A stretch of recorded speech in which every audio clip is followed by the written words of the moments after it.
Alors là, je vais vous raconter une anecdote qui n'est pas à piquer des briques. Quand je suis partie en Calédonie avec mon fils, voilà ce qui nous est arrivé. Normalement, c'est un voyage déjà qui est très long, ça dure environ 24 heures. Et là, on a mis 36 heures. Et vous allez voir pourquoi.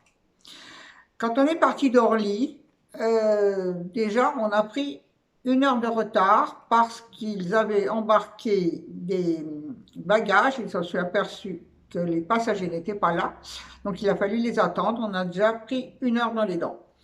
Ensuite, l'avion prêt à décoller en bout de piste. Il reçoit un appel probablement. On fait demi-tour, on retourne au garage. Ah, bon, qu'est-ce qui se passe? Alerte à la bombe. D'accord. En fait, on attend, on repart encore 1 heure après, et on repart. Il n'y avait pas d'alerte à la bombe, mais bon, on est reparti. Donc, on a déjà pris 2 heures de retard. Alors, ensuite, on s'en va, on est en vol, ça fait déjà un bon moment qu'on est parti. Et puis tout d'un coup, mon fils et moi, on était dans la rangée du milieu, vers le devant, pas loin du poste de pilotage. Et je vois un mec qui passe à côté de moi. Bon, bon, bon, bon, bon. Je dis, c'est quoi ça? C'était un Kanak, bien noir, la barbe et tout. Putain, qu'est-ce qu'il fait? Et il va à la cabine de pilotage, il ouvre la porte, ce qui n'est plus possible aujourd'hui. Il ouvre la porte et il se met à tabasser le pilote, le copilote, et boum, boum, boum, boum, boum. Je dis, wouh, y a-t-il un pilote dans l'avion? Donc, voyant ça, il y a des hôtesses qui se précipitent sur lui, et puis il y a 2 mecs qui arrivent du fond qui viennent l'empêcher de continuer, ils le ceinturent et ils le ramènent au fond. Ouh, bon, d'accord, qu'est-ce qui se passe?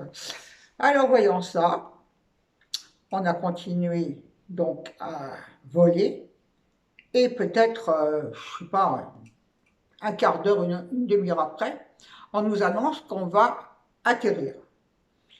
Je dis à l'hôtesse, mais on n'est pas au Sri Lanka, là. Elle me dit, non, mais on atterrit. Ah bon, on a atterri en pleine nuit. Euh, et là, on était dans un pays, Pakistan, on était, je crois. Euh, on a atterri en pleine nuit, en bout de piste, et on voit par les hublots qu'il y avait les militaires avec des tanks, des mitraillettes et tout ça. Ouh. Et on les voit, nous, on était vers l'avant, on les voit qui vont vers l'arrière de l'avion, et ils montent, et ils vont ceinturer les Kanaks. Donc, en fait, ils étaient trois, celui qui avait bombardé et les 2 autres. En fait, ils étaient bourrés, c'est pour ça. Alors, ils les ont ceinturés, ils les ont emmenés, et nous, on nous a arrêté l'avion. Il pleuvait à l'extérieur, toute petite pluie fine, une chaleur à crever, et on n'avait pas le droit de bouger. Ça a duré un bon moment. Après, ils sont venus chercher le pilote, et après, ils l'ont emmené. On a dû rester, je ne sais pas, 2 ou 3 heures comme ça, à attendre. Ensuite, tout le monde est remonté, et puis on est reparti. L'explication a été que, vu qu'ils n'avaient pas fait ces faits-là sur ce territoire, ils n'avaient pas le droit de les arrêter. Il a fallu réveiller le consulat de France, le consul, et pour qu'il vienne et qu'il arrange l'histoire. Ce qui fait qu'en fait, c'est pour ça qu'on a attendu aussi longtemps, et ils sont restés là où on était. Et après, on ne sait pas ce qu'ils sont devenus, hein, on n'en sait rien. On est reparti. Seulement, comme on avait pris tellement, tellement de retard, l'escale où on devait aller à Colombo, on est arrivé où tout était fermé. On a quand même atterri. Ils nous ont quand même donné à manger, parce qu'on n'avait pas mangé entre-temps. Et l'équipe, l'équipage, en fait, euh, qui devait remplacer celui qu'on avait, qui avait déjà trop d'heures de vol, nous attendait depuis très très longtemps. mais comme on avait dépassé les horaires, il a fallu attendre encore je ne sais combien d'heures. Ils ont téléphoné à Paris parce que normalement l'escale d'après c'était Sydney en Australie et Sydney était déjà fermée. Donc on ne pouvait plus atterrir à Sydney.